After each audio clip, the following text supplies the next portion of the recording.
Hello everyone, this is Lara Roman from the USDA Forest Service, Philadelphia Field Station.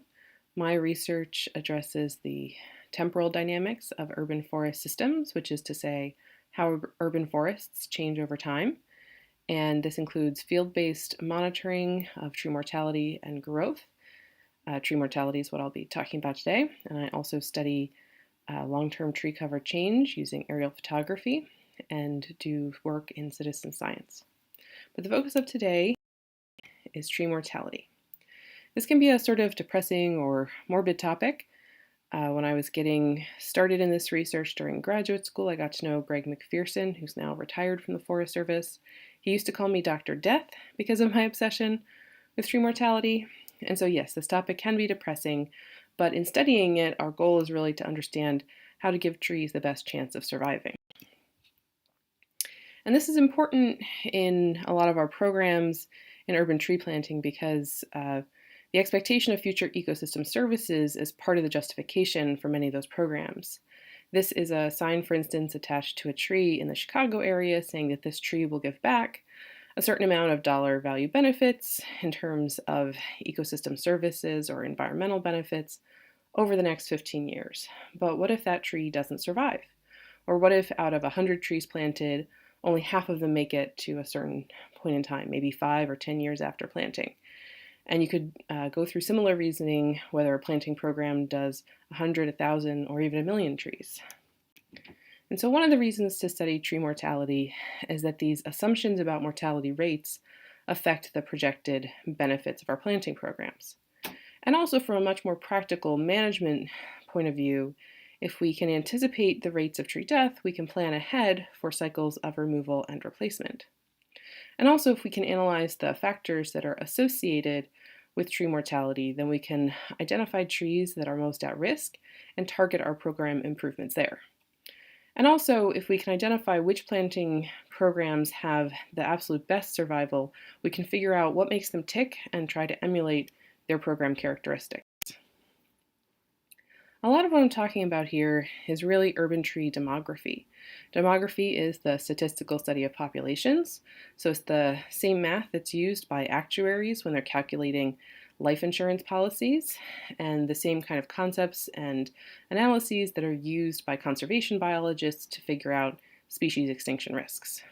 And in the urban tree context, urban tree demography involves research on the rates of survival or its flip side, mortality, planting, and also growth.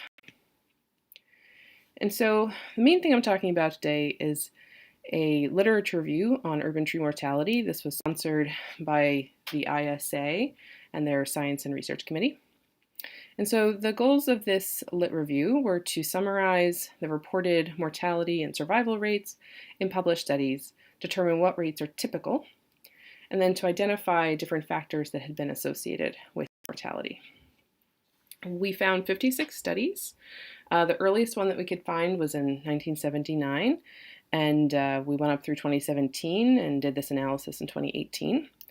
As you can see from this graph, there were a lot more studies published in the early 2000s, really pushing off around 2009, 2010. Essentially, several other folks like myself were studying tree mortality as part of their dissertation work in the 2010s, and that's how we ended up with a whole bunch of studies coming out of us young researchers. So now let's talk about what are mortality rates. I want to kind of take a step back and make sure we're all on the same page about some core concepts here. The annual mortality rate is the proportion of trees dying in a particular year. And it's important to emphasize that this includes both trees that die on their own, so to speak, as well as those that are removed by people, whether the trees were alive or dead. So trees dying, and that includes trees removed by human decisions. And then the annual survival rate. This is the proportion of trees surviving in a given year. And annual mortality and survival are really two sides of the same coin. Annual survival equals 1 minus annual mortality, or stated another way, annual survival plus annual mortality equal 1. Then survivorship is a different concept. This is the proportion of the planting cohort that survives to a particular age. So if I were to say 95% of my trees make it to 2 years. That means survivorship at 2 years post-planting was 95%. And a term that's sometimes thrown around in urban forestry, survivability, actually doesn't have any clear definition, so these other terms are really better to use. So here's what we found from the literature. For each of these kind of study types, I have the number of studies that met that category, and then the median is what you can think of as sort of the middle in the range of the mortality rates that were reported in these different studies. The first quartile is really the lowest mortality that was seen. Third quartile is the higher end. So repeat inventories, by this we mean something like a street tree inventory that was then returned to some years later, and mortality of trees from that original inventory was assessed. Some of those projects were also iTree eco-plots that were repeatedly measured. And then in contrast, planting cohort monitoring is where trees from a specific group of trees planted around the same time, usually by the same program, were tracked, and most of those were in the early years, the establishment phase. And so for a repeat inventory, the typical mortality rate was 2.3 to 2.6% annually. For planting cohort monitoring, it was 4.4 to 6.5%. However, that's also because most of the planting cohort monitoring studies were done in the early years. And so tree mortality on an annual basis, it tends to be quite a bit higher when trees are newly in the ground. And so we took that information about planting cohort monitoring typical mortality rates and turned it into a survivorship curve. And so this is showing you on the x-axis the years since planting, on the y-axis the percent survivorship. So 100% survivorship when the trees are first planted, presumably they're all alive when they get planted, and then as trees die over time, those curves go down. And so the middle curve is that middle of the road survivorship based on the median, and then we have better and worse than normal survivorship. We grade this out to a lighter shade after 20 years to recognize that we really don't have a lot of data for trees 20 plus years since planting, that most of the studies were in the earlier years. So that dashed line is showing you when survivorship is 50%. And so plant population ecologists call that the population half-life. That's when half of the planting cohort has died.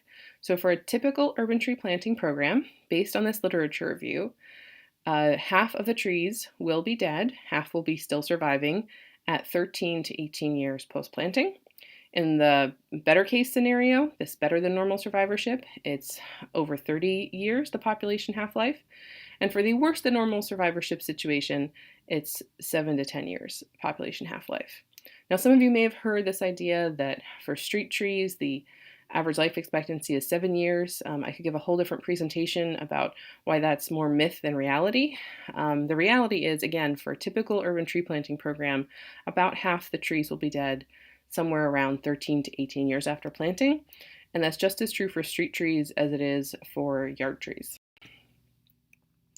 So factors associated with mortality. This list tells you which different factors were identified by various studies. Species or other taxonomic groupings were listed in about 15 studies. The exact reasoning why one species did better than another was not always identified, although sometimes studies would group things in a more kind of biologically or ecologically relevant way, such as species that are drought tolerant versus those that are not.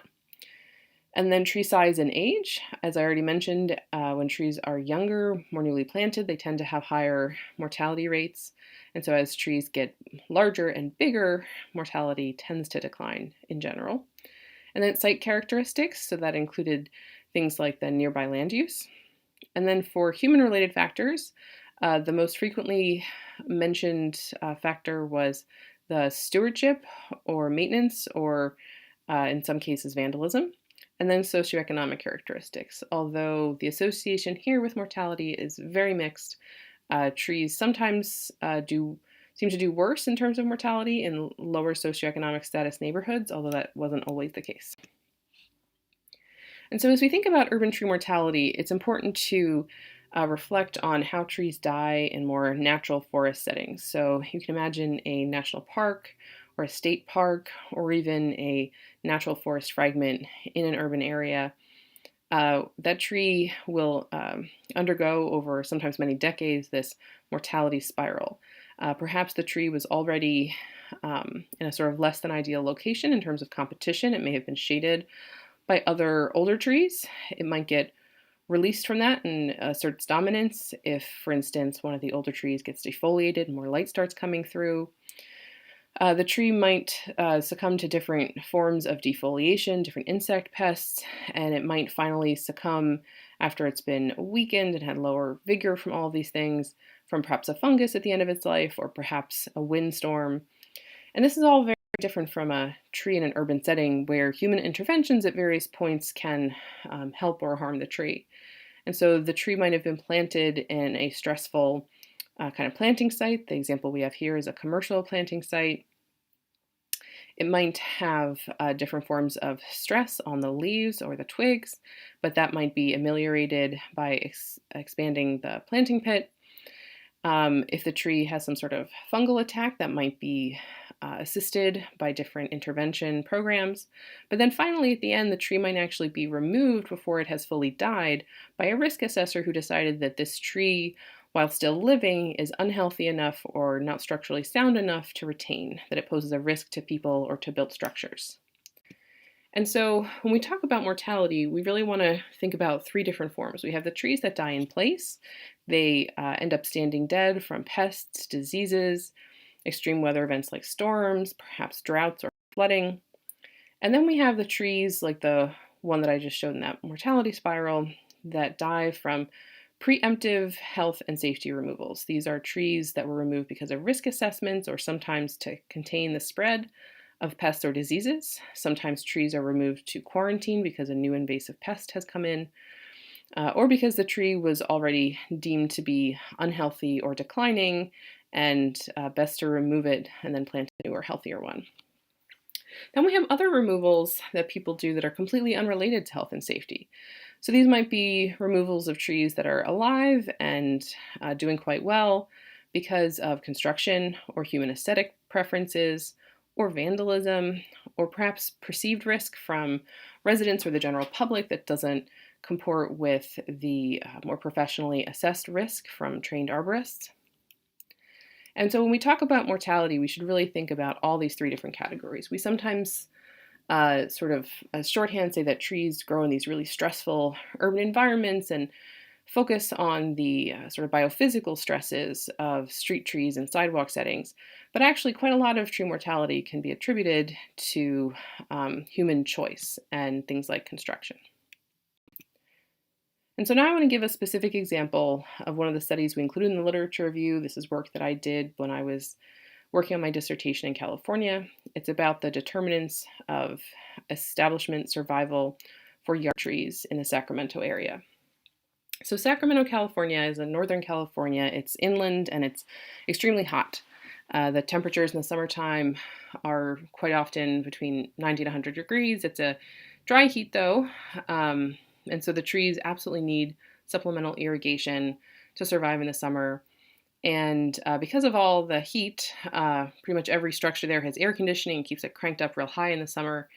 And so the local utility district, as part of a public relations campaign and also trying to be more environmentally friendly, they sponsor this tree planting initiative for yards. And the whole idea is that these trees will grow, shade the homes, and reduce energy demand. There are quite a few other programs like this that focus on yards as the parts of the urban landscape with the most plantable space, and also quite a few other programs that focus on shade, including an initiative from the Arbor Day Foundation.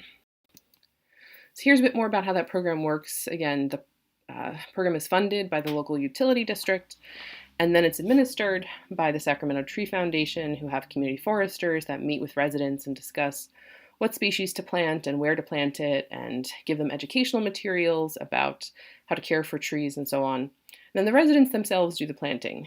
This will be really critical for what I talk about next. These trees actually get delivered to residential properties, and then people are supposed to right away plant them, take care of them, and they receive copious information about how to do all of that. And so when we were studying this program, it turned out that 15% of the trees were actually not even planted. Now, this might be higher than usual because I happened to start this study at the height of the last economic recession in 2008, and Sacramento was one of the hardest hit areas in the country by the foreclosure crisis. So this property here is an example of a place that had been foreclosed, was vacant at the time of our visit. You can tell that that lawn is not receiving any irrigation whatsoever. The trees were also not receiving any irrigation. And so the trees not planted problem was associated with homes that were in neighborhoods with lower educational attainment. So when fewer people in the area tended to have bachelor's degrees, those trees tended to fare a bit worse. And also homeowner stability. So what I mean by homeowner stability is properties that were owner occupied and where the home did not experience a home sale or any kind of foreclosure. And so when the properties tended to be less stable, fewer trees were planted. And this homeowner stability thing comes up several more times. Here I'm showing the survivorship curve. Like before, we have time along the x-axis and survivorship along the y-axis. And so at 5 years, there was 71% survivorship, which translates to 6.6% annual mortality. And I sliced and diced and analyzed data a great many ways. And no matter which way I analyzed it, the factor that showed up as most important was this homeowner stability issue. And so here you see the two different survivorship curves for properties that were stable and properties that were unstable. So again, that unstable means properties that were foreclosed, were sold, or were renter occupied. And they tended to have 9.3% annual mortality versus the stable properties, which had 5.2% annual mortality. And really, stable properties much better align with how this program should operate. When the community foresters have that initial conversation with a resident, they're expecting that resident to be the one who controls the yard and who stewards and maintains that yard over the years that the tree's established. If a new resident comes in, or if the property is vacant for some period of time, or if there's some sort of tenant to landlord conflict, then the person receiving the tree is not actually able to care for the tree during its establishment. And I think that the homeowner stability issue is actually a proxy for maintenance. And so this image here shows you one case of really egregious bad maintenance where someone left this nursery stake attached with its tie. It's just slowly girdled that tree over many years. And so in the very first summer after planting, this is what we observed. 25% of the trees were planted in the wrong location. Again, these trees were cited to be in a very specific spot in order to achieve anticipated energy savings over the years. 14% had no irrigation, and that was just based on having a very dry lawn and dry soil in the hot, dry Sacramento suburbs. So probably quite a bit more than that had improper irrigation, but something that we weren't able to adequately kind of assess and assign from a quick field visit. And then 39% of the trees had no mulch. 38% of the trees did not have their nursery stake removed. And actually one of the program changes that happened based on this research and my collaboration with the Sacramento Tree Foundation is that now when they deliver trees, they always remove the nursery stake. They just remove this as a possibility that residents could get this wrong. And then the support stakes were missing for 22% of the trees, and there were weed whacker wounds at the base of the tree 7% of the time. And the vast majority, 94% of trees that had good maintenance, where residents were really just kind of checking off the bare minimum, like they did have mulch, they did have support stakes, there was some sign of irrigation. It doesn't mean great maintenance, it just means like good basic maintenance. So those were nearly all on your stable properties. And we had some other factors that were associated with higher survival. Stable homeownership, as I already mentioned, and then also drought-tolerant species. So again, getting to this issue of Sacramento having this dry summer. So the rain in California is almost all in the wintertime. And so species that are more drought-tolerant tended to do better, and I think that this is not going to be the case for every planting everywhere in California, but certainly it'll be the case for these residential properties when residents don't always really water their trees. Also, trees that were planted in the rainy season tended to do better. Again, I think this relates directly to the lack of irrigation or sometimes improper irrigation. Trees planted in the front yard tended to do better, and we think that this is because your front yard is more of a showcase for the neighbors, that there's more social pressure to keep your front yard looking good, whereas trees in the backyard might not be as well cared for. And also fewer trees delivered. Most residents in this program only got 1 or 2 or 3 trees, but there were some cases where people could receive up to 10 trees. And even though someone's yard or property might be large enough to receive that many trees, the amount of labor available from the resident or property owner is finite. And so we think that when residents received fewer trees, each individual tree did better simply because there was less labor and effort involved by that resident. So now moving on to examples of high street tree survival. So as I mentioned earlier, sometimes street trees get sort of a bad rap as having these terrible mortality rates, low lifespans, and I want to tell you some stories of how that's not necessarily true, and also how trees planted in neighborhoods of lower socioeconomic status can sometimes thrive, and that it all comes back to stewardship. So the first example is from East Palo Alto. This is a separate municipality from Palo Alto being very wealthy, East Palo Alto more working class. And Canopy is a small nonprofit that does extensive planting in both Palo Alto and East Palo Alto. This particular project were street trees planted in a long planting strip along a highway sound wall and adjacent to a busy road. And the bearded gentleman there with the hat, his name is Dave Muffley. He's a board-certified master arborist, and his involvement with this project was absolutely critical. He's actually now the lead arborist for the new Apple campus out there in Northern California. And when he was working on this project, his decisions about species selection and his contributions, both paid and on a volunteer basis, to making sure these trees were well cared for was absolutely critical. So the 6-year survivorship in this study was 96.3%, which translates to an annual mortality of only 0.6%. And based on our literature review, I can report that this is the best establishment phase survival and lowest establishment phase mortality of any published study. And then West Philadelphia is a neighborhood within Philadelphia, and a tree planting program there is called University City Green. Like the Canopy program in Palo Alto, it's a quite small nonprofit. And the 6-year survivorship here for trees planted around the border of a recreation center, the 6-year survivorship was 90.7%, which translates to annual mortality of 1.6%. And it's not quite as incredibly good as Palo Alto, but it's still pretty amazing. And I want to give you some visuals. This is the street lining, the border lining this recreation center. It's in a neighborhood that's very working class and largely African American. And I mention those things because, again, sometimes socioeconomic status seems to be related to tree mortality, but this shows that that is not necessarily going to predict what happens over time. And so you see the landscape just before the planting and right after the planting. And here's a Google Street View shot showing it just last year, 13 years after planting. The vast majority of these trees have survived. They've absolutely transformed this landscape.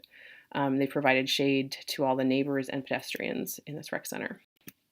So let's talk about those program features for Canopy and University City Green.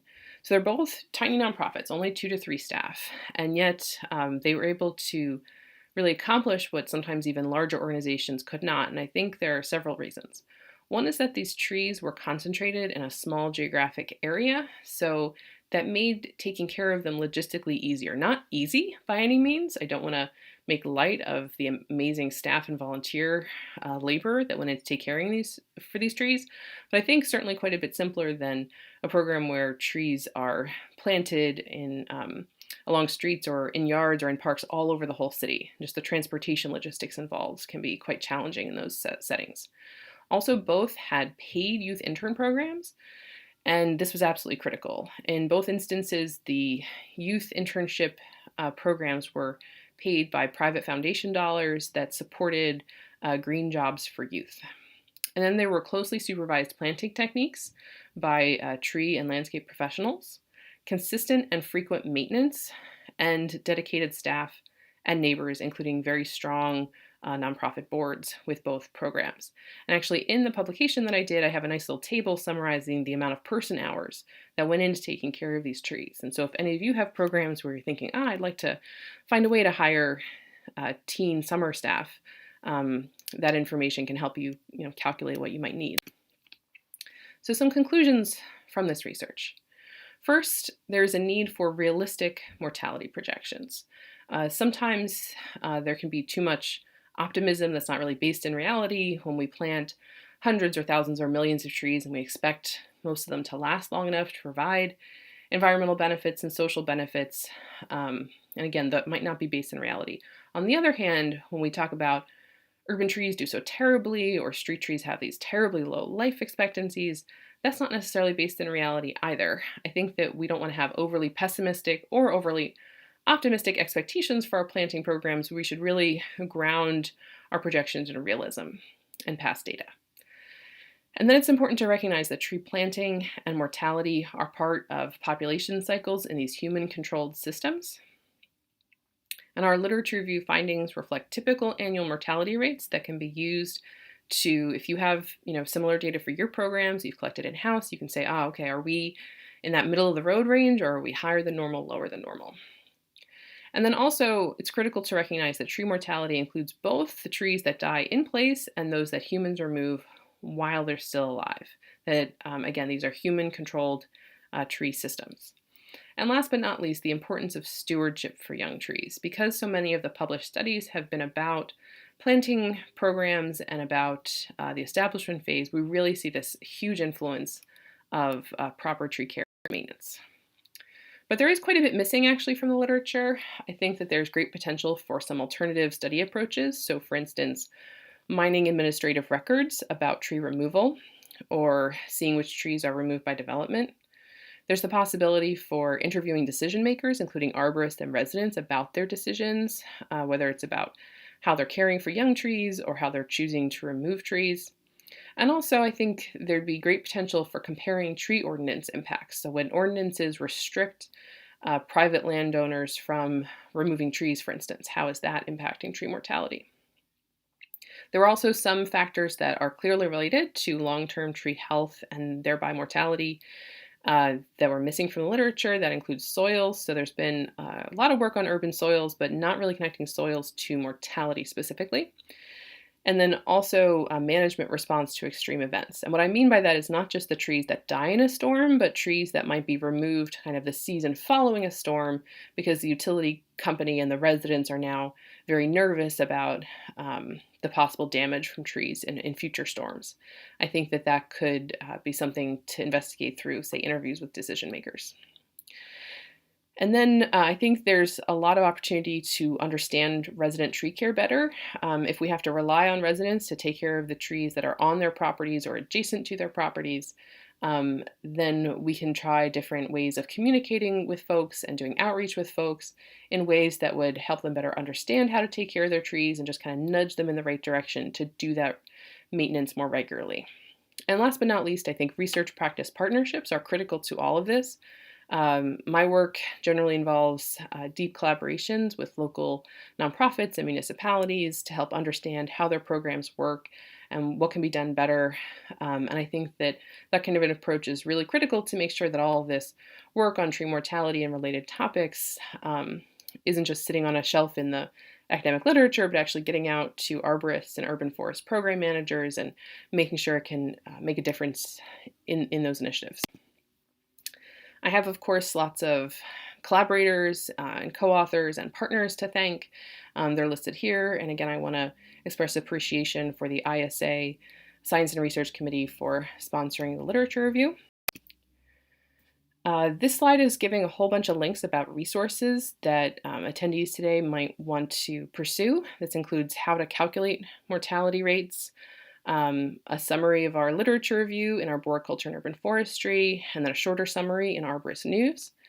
And then new resources that I published with a bunch of colleagues about urban tree monitoring, including protocols for data collection and some training videos. some guidance specific to citizen science, and also any of the studies that I mentioned are on my Forest Service page. So I provided this particular slide as a separate PowerPoint slide for the conference organizers to share with attendees, just to make sure you can click on the links if you do want to follow up with any of that. And in closing, I welcome any questions. Feel free to reach out to me. There's my Forest Service email address. And I hope everybody is staying safe and doing well in these crazy times. I hope that you enjoy your conference.